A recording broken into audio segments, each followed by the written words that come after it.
ठीक। Karl Marx जब 14 साल के बच्चे थे तो उन्होंने अपने पिता को एक लेटर लिखा, है ना, अपने पिता को एक लेटर लिखा, पत्र लिखा। इसमें उन्होंने लिखा कि किसी व्यक्ति को अपने व्यवसाय का चुनाव कैसे करना चाहिए, कैसे करना चाहिए। ठीक। मार्क्स अपने ही पत्र में आगे उसका उत्तर लिख रहे हैं और उन्होंने कहा कि मानवता को केंद्र में रखकर, मानवता को केंद्र में रखकर व्यवसाय का चुनाव करना चाहिए। इस समय जो मार्क्स की उम्र है वो 14 वर्ष, 14 ईयर्स।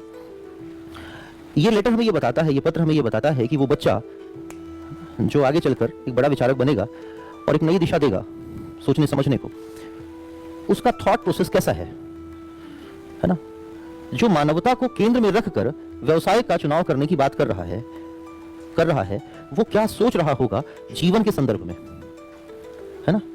उसके जो बाकी विचार हैं वो कैसे होंगे।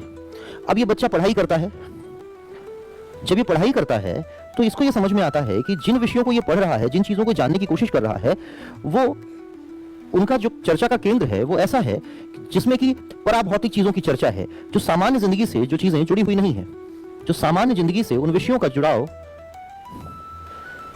नहीं है।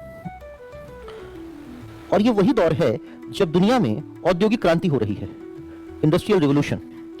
औद्योगिक क्रांति ने क्या किया कि जो व्यक्ति अब तक खेतों में काम कर रहे थे उसे वह शहरों की ओर लेकर के आई, है ना।